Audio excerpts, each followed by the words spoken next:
Good afternoon, friends, and thank you very much for being here. I'd also like to extend a special welcome to those of you who are here as part of your training with the Indian Institute of Mass Communication. This does not, of course, deal with those of you who are familiar figures here, but there are amongst you some who are learning by observing all of you. I have a few announcements to make, and following which I will be willing to answer any questions that you may want to have, either on those or on anything else. Please remember the norm, one question per person.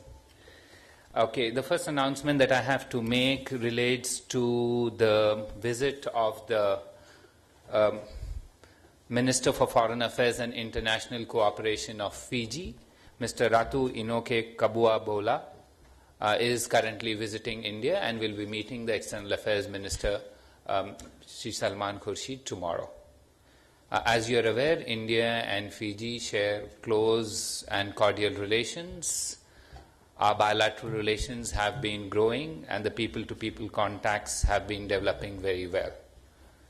Fiji is an important partner of India in the Pacific region, and we have cooperation with Fiji in a variety of socio-economic sectors, apart from understandings on political, regional, and multilateral levels. Our cultural exchanges have been increasing. In fact, the first Indian cultural center outside India was set up in Fiji. That was more than 40 years ago. Fiji has been assisting us in monitoring in the Pacific for the Mars Orbiter mission that was launched last November. Universities in Fiji have memoranda of understanding and other arrangements with various Indian educational institutions to promote academic exchanges.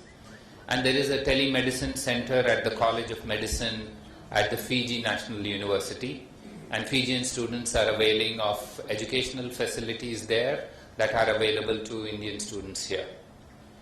During the visit of the Fijian Foreign Minister, it is expected that, among other things, the focus of discussion will also be on possible Indian electoral assistance to Fiji as they move towards their elections in September 2014. It is our expectation that the visit will further strengthen our bilateral relations with Fiji. Even as we speak, I have another announcement to make, and that relates to the Director Generals of the G4 meeting right now in Delhi. The G4 consists of, as you know, Germany, Japan, India, and Brazil. The Director Generals for the United Nations, who are the contact persons on this, are meeting right now. Their meeting is in the context of preparations for the 70th anniversary summit of the UN in 2015. They were tasked by the foreign ministers when they met in September last year that it is necessary to intensify efforts to translate the agreement that exists on expansion of the Security Council into concrete outcomes. Therefore, the officials are here to strategize on the way forward for the 2015 UN summit, and that's the mandate that they have. Those of you who are following Security Council reform are aware that the President of the 68th United Nations General Assembly, Ambassador John Ash of Antigua and Barbuda, has summarized key options on the way forward for United Nations Security Council reform, and this has injected much needed momentum into this long-standing debate. Our view has been that the exercise of UN Security Council reforms cannot be seen to be an exercise ad infinitum. There is an increasing degree of frustration creeping amongst key stakeholders over the slow progress of the process with no results so far, and therefore the G4 DGs are attempting to introduce results-based timeline to push forward the agenda of achieving concrete outcomes by 2015.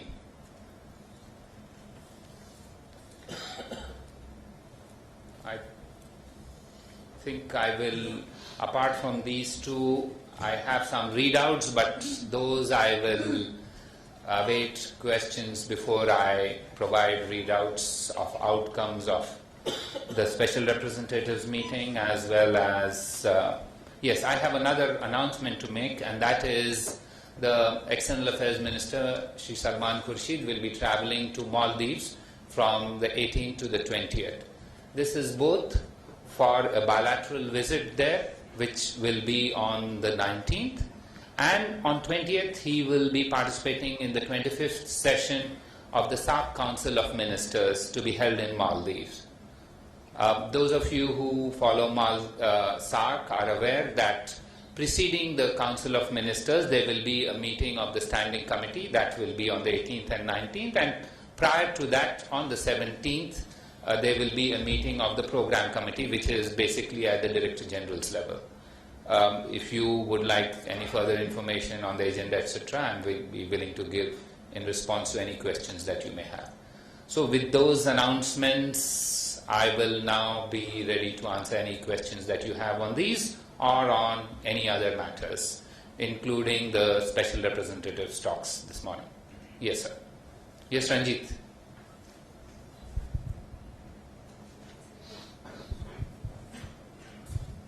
Any forward movement on border negotiations? Let me finish on the announcements I've made, and then I will answer those questions. But yes,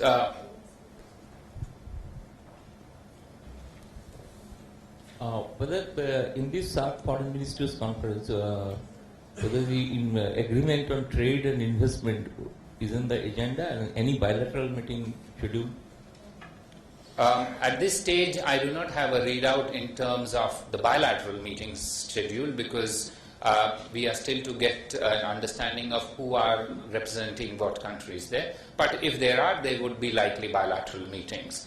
As regards the agenda of the SAARC Council of Ministers, I think the primary issue on the agenda will be this comprehensive study for the SAARC. There was a comprehensive study for the SAARC which has been prepared by the SAARC Secretariat, with the objective of making clear recommendations on how to explore ways and means to streamline, rationalize, restructure various SAARC mechanisms. And it is expected the report will be presented there, and there will be a preliminary discussion. In addition to that, there will also be discussions on transport and connectivity. Those of you who are following SAARC are aware that there are some proposals on trying to enhance connectivity between SAARC countries. For example, there is one proposal of Maldives for a, I think, ferry service between Maldives, India, Sri Lanka. There is another trial or demonstration run of a container train between Bangladesh, India, and Nepal. These are some of those proposals that will be discussed. So we have a comprehensive report, then issues relating to connectivity and transport. Of course, there will be issues relating to SAFTA, which now has all SAARC members as part of that arrangement. Afghanistan has joined into SAFTA. SAFTA approximately has about 20% of intra-SAARC trade is governed by SAFTA, and I would think it's something in the vicinity of US dollars 2.3 billion or something like that. So that's where we are on trade. There will also be other issues discussed relating to the South Asian University. These are broadly also matters relating to a common approach towards environment. So in terms of a broad and a quick peek at the agenda, I think I have covered some of the issues that you would like to know about. But if you have anything else, I'm willing to also respond to that. Yes, Anshul. NDTV spoken to the Italian envoy? Yeah, well, let me answer that question. We are now dealing with those questions which I announced, and then surely. Anyone on the issues that I announced? Hello. So German president was here recently, and I just mentioned that the issues that I announced. you announced director in the meeting on. This is on Security Council reform? Yes, okay. So in that context only, I was trying to ask you that German president was there, Japan prime minister was also here. So, but they were all out of media glare and things looking as if it's a low-key affair. And now it is Director General's meeting. So what is cooking really for the UN Security Council actually? Right now, whatever is cooking is being cooked right now. So you'll have to wait for an outcome, and tomorrow when the, let me try and put it give you a little bit more of detail. The G4 representatives or the Director Generals are the points person who deal with this issue. But what we've done this time is, beyond that, we've also engaged civil society. So tomorrow, there will be a seminar on Security Council reform, which is being planned with the IDSA. This is to involve civil society also in understanding what is being cooked. So I hope you could wait for that and understand. Either you could participate in that and get to know what is cooked, or at the end of this cooking process, I will certainly explain to you. But at this stage, I can only tell you something is being cooked. Anyone else on these? And otherwise, there was somebody on special representatives. That's Ranji. Yes, ma'am.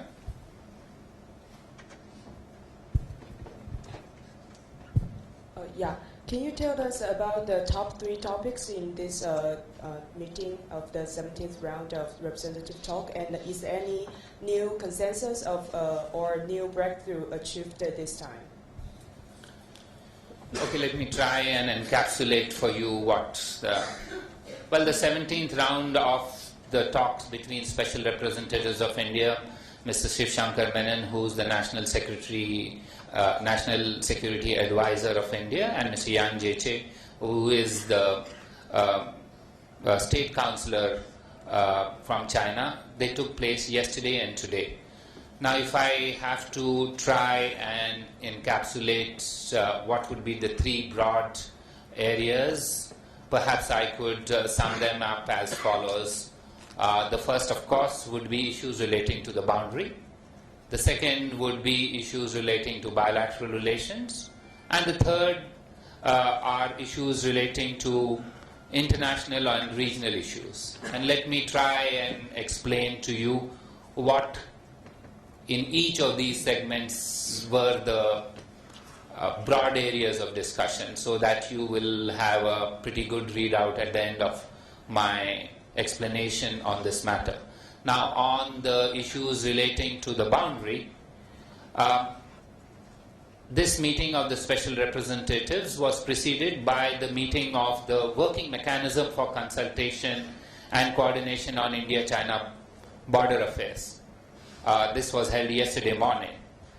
Now, so what has happened is that there is now a symbiotic process that has been set in place, whereby issues relating to the border are fed into the special representatives process. This is the first time we've had this sort of a symbiotic process.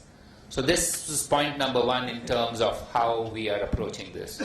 Point number 2 is that as far as the special representatives' consideration of the boundary question is concerned, they are, as you know, in the second phase of the entire boundary issue. The first phase was to agree to guiding principles for the settlement of the boundary question. That was completed some time earlier. The second phase, which is now in process, is what is called discussions on a framework for the resolution of the boundary question. And that's what the discussions were on. Following this second phase, when we move to the third phase, and that third phase will relate to demarcation on maps of any agreement, framework agreement, and delimitation on the ground. That's still some time to go on the third phase. We are right now in the second phase, and there were these exchanges of views on what framework should be accepted. Now, even while we are discussing this issue of the boundary framework, there was an acceptance by both sides that they discussed and agreed that the continued maintenance of peace and tranquility in the India-China border areas is the cornerstone of an expanding India-China relationship. The special representatives elaborated additional confidence-building measures, including early implementation of the Border Defense Cooperation Agreement. They also welcomed the decision to have an early meeting in 2014 of the annual defense dialogue, and those of you who are following this are perhaps aware that this meeting will be held on February 24th. Now, these measures cumulatively augur well for building mutual trust and the habit of regular consultations between the two sides for enhancing better understanding and trust on the boundary related issues. So that is the boundary related areas of discussion.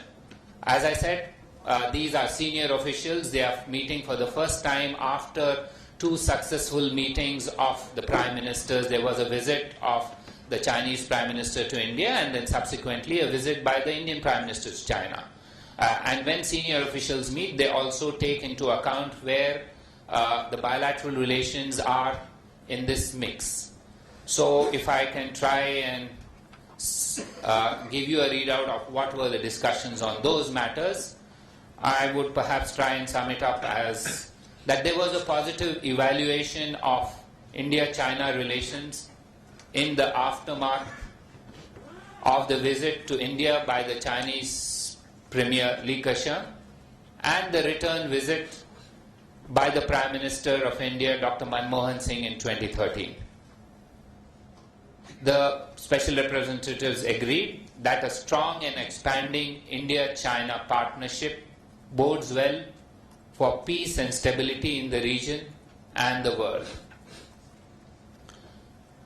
They undertook a holistic review of bilateral relations and expressed satisfaction that 2014 would be marked as the year of friendly exchanges with a series of economic, cultural and social events in both countries. Vice President of India, Shri Hamid Ansari, will today be starting that process in India later in the evening. As regards this process in China, this was initiated on January 24th as part of our Republic Day celebrations, when the Chinese Vice President Li Yuanxiao had flagged off this process. Both special representatives also felt the need for continuing the momentum of high-level visits and exchanges, as well as enhancing people-to-people ties between the two countries. They encouraged the holding of regular dialogues between the two governments on a variety of bilateral issues. These include counter-terrorism, disarmament and international security, and maritime affairs. These dialogues are already there, but they felt that these should be held on schedule and they will intensify the bilateral relations.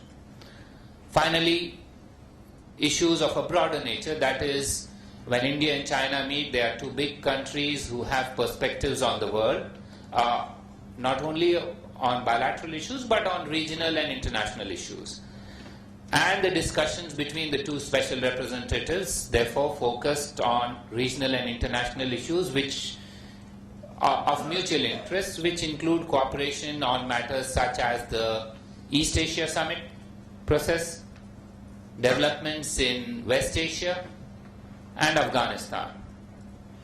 They also agreed that India and China consultations on such subjects could be expanded.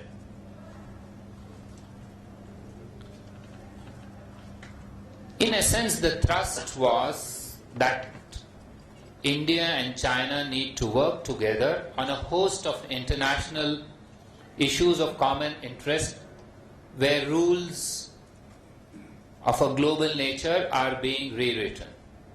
These include matters relating to trade, climate change, and finance. If I were to sum up this entire issue of discussions between the two special representatives, in our assessment, the talks were candid, friendly, and held in a constructive atmosphere, as is becoming of two major countries. Yes, Ranjit.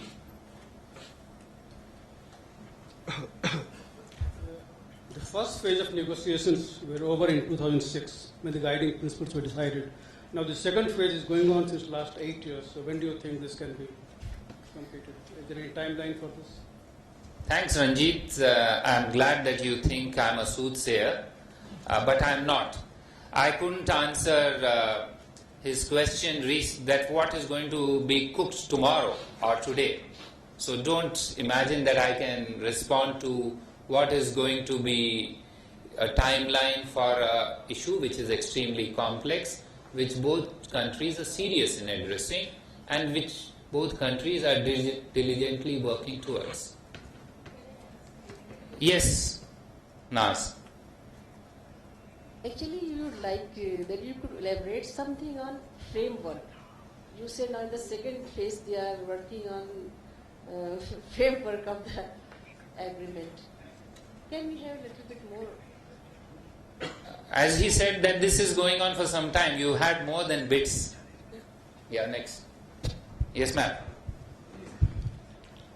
Akbar, you just spoke about counter-terrorism in the India-China context. Could you please expand on that a little bit? What are the parameters? Who are the terrorists, given that one man's terrorist, another man's freedom fighter, etc.? Also, that given that one of the main sources of cross-border terrorism in India's case comes from Pakistan, which is China's closest ally. Thank you. First of all, let me try and address each of the issues that you raised. The specific sentence that you use is of a bygone era. Today nobody says one man's terrorist is another man's freedom fighter. This was an era which predates global consensus against terrorism. This was an era this was a debate which goes back to the 60s onwards. In the 21st century, this is not a view that is now articulated by a state, because the view of all states is that terrorism stems from non-state actors and threatens states of different states in different parts of the world. So that's number one. Now, with that, and all states have repeatedly said that there is zero tolerance for terrorism. What India and China are looking towards are specific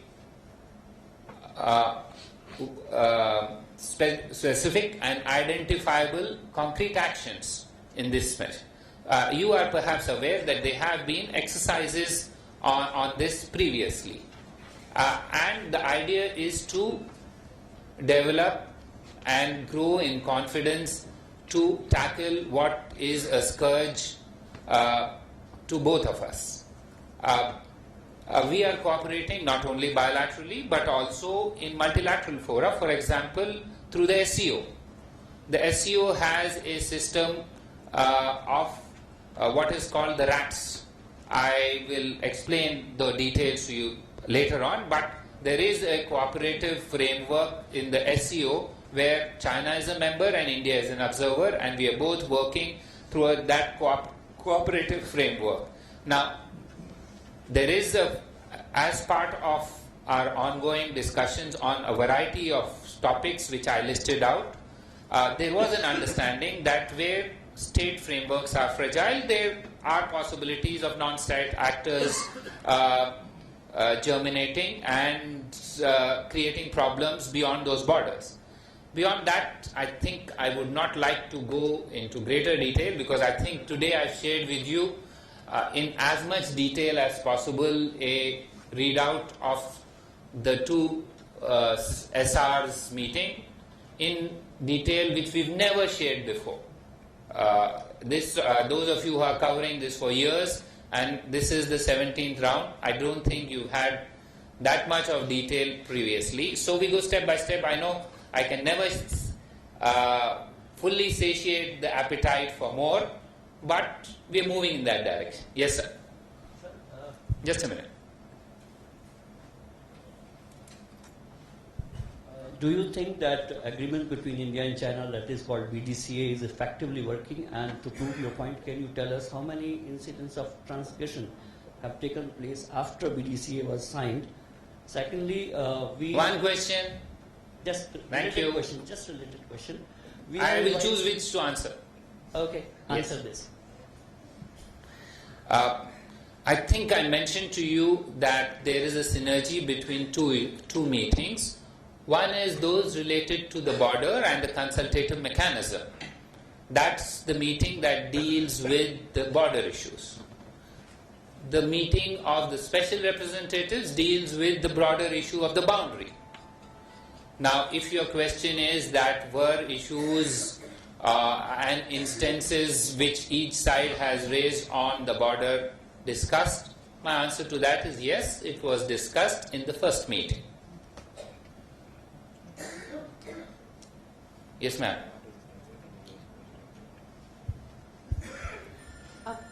Akbar, in the context of the counter-terrorism talks, there have been reports that Paresh Barua, who's been recently convicted in Bangladesh of having been involved in an arms case as well, there have been reports that he's in China at some point. Does this topic come up in this kind of a conversation between the special representatives? When the special representative discuss, they don't go by reports in the media. They go by actual information that is available to them from sources other than media reports. And so that's the basis for their discussions. Yes. Yes, sure. Please. Pardon? I've answered your question in as elliptical a manner as possible. Has China ever denied that Paresh Barua is not in China? I think the answer to that question depends on whether the issue was raised. And I answered to her that issues where we are aware of reports other than media reports, we discuss. And I think I've answered your question in another elliptical manner. Yes? Yeah, finish. Next. One question. Yes, sir. Also about the framework talks, is there any forward movement in the exchange of maps, especially in the western sector, the Ladakh sector? Any forward movement on that? Can we get a sense of any forward movement in this framework talks? I think the entire intention was to indicate that this has been a very constructive round. You use some phrases, I use some other phrases, but I would suggest, I think you came in a little later, I've given a fairly long, detailed readout of the talks. Don't push your luck too much. There is, ultimately, diplomacy has to be conducted while we are beyond public glare, because these are issues that we conduct, and negotiations always mean give and take. So these are ongoing negotiations. Nothing is agreed until everything is agreed. So once it is all agreed, we will let you know. So please don't gauge minute by minute and don't expect us to give you those sort of commentaries. I've given you a fairly detailed readout, and I think I will stop at that. Yes. Now, anything else? Yes, Anshul. Let Anshul finish and then. So NDTV spoken to the Italian envoy, and he says that the government, Italian government, is very unhappy with how the Indian government has dealt with the case of the Italian Marines. And he says that they should not be tried in the anti-terror law or the anti-piracy law because they're neither terrorists nor pirates. And this is impacting the relationship. How would the government respond? Until I think we need to understand that this case is unique, it's sui generis. This is a case which has not previously had a precedent in bilateral relations between India and Italy. And therefore, we have a view about it, and we understand that our Italian friends have another view of it. And we also understand they have made it very clear repeatedly that they are not in agreement with our view on a whole series of issues, whether the jurisdiction should be an Indian court or not, whether in an Indian court it should be at the state level or at the central level, whether at the central level it should be X law or Y law. We understand that these are differences, and these are differences in approach. We are working on this matter. The Attorney General has said that he requires until the 18th to come out and clearly indicate on this matter a final view. Our view, as you have tried several times, guessed or wrongly second guessed, has not been correct by many of you, saying that this has been decided and that has been decided. So please wait until the matter which is sub judice is explained in court, and then you will have an entire explanation of the current situation. We do understand that this process has not been something that our Italian friends are happy with. We are there to explain to them the situation, but the laws of our land will prevail in our courts as authorities deem fit. Yes, Srinjoy. So, the American ambassador will be meeting the Chief Minister of Gujarat very soon. How does the External Affairs Ministry see this?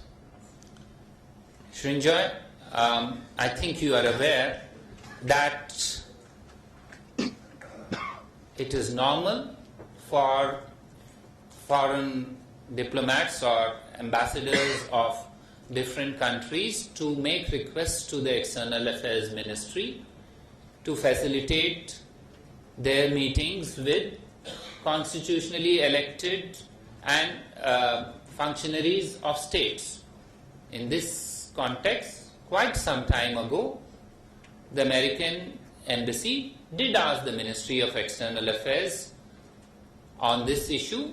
We did facilitate and have communicated to them after proper consultations with all concerned that they could proceed with this meeting with the Chief Minister of Gujarat, who is a constitutionally elected Chief Minister of India, and it is normal courtesy that we extend to all foreign heads of mission.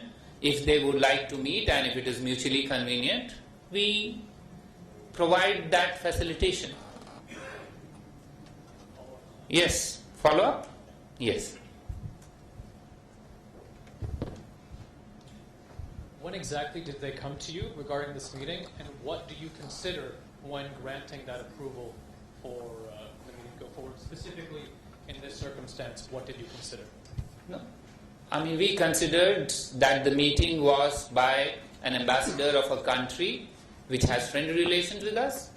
We considered that the request was for a constitutionally elected functionary of a state. These are just the two criteria that we consider. Now, I do not know exactly when this request was made, but it was made quite some time ago, and the meeting is fixed for this week.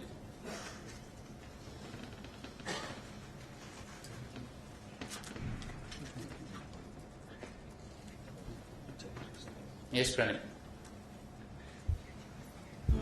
Akbar, what is the status about the truckers who are stuck in Pakistan, and what's the update?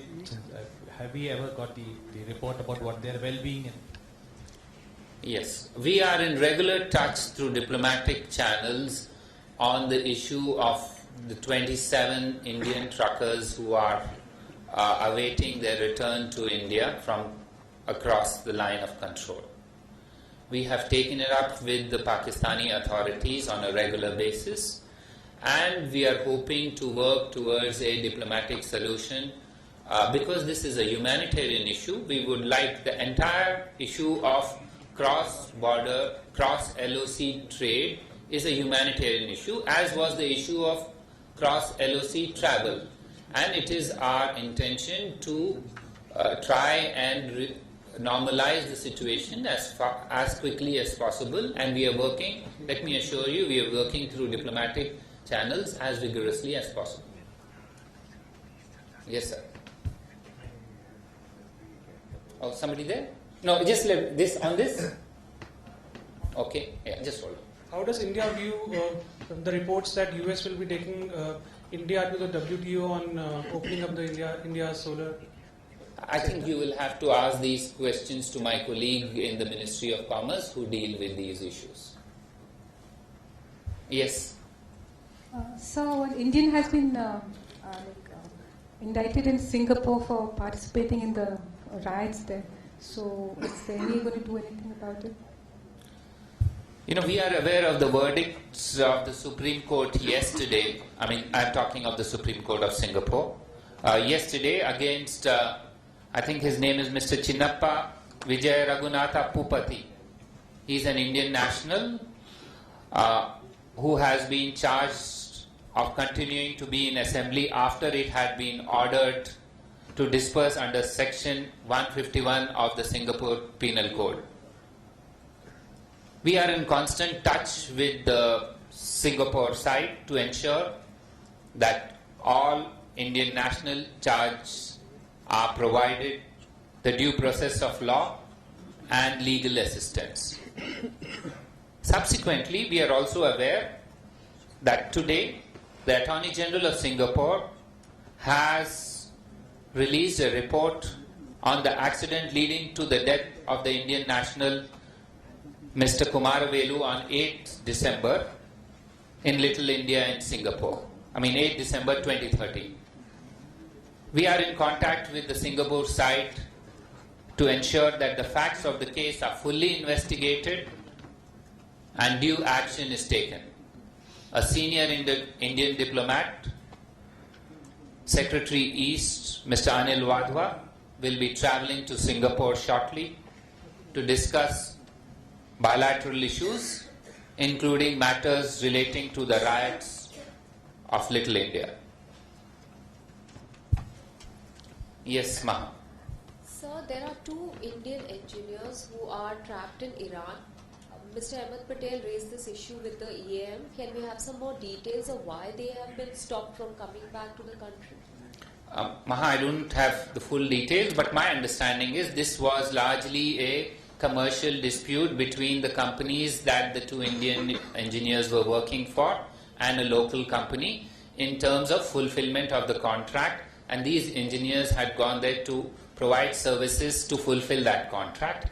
I will try and get you those details and provide you the information of what is the status on that. Yes, sir. Sir, I hope you are aware for the past 5 days the Parliament is struck regarding the fishermen issue. Your answer would be the enlightened for the politicians. What is the outcome of that Tamil Nadu and Sri Lankan fishermen's meet, and what are the process and steps that have been taken to release the fishermen? I think the two fishermen across the Park Straits have had a very successful meeting last month. Part of that meeting, I think the implementation started yesterday. You are aware of that. It is for the fishermen's associations to explain what steps they are taking, but my understanding is that some steps which relate to the agreement that was entered into between the two fishermen communities on both sides, the implementation started yesterday, which is February 10th. I would suggest that they have worked out a time frame for this agreement to be implemented. Let us see whether this progresses, and we will know the outcome of it as it happens, because the first step of that agreement started yesterday.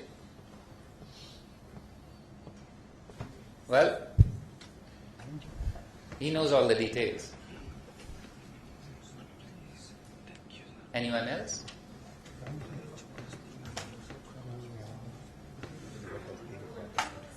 Oh. Well, you can all listen to the music, and thank you very much for being here this afternoon. Thank you.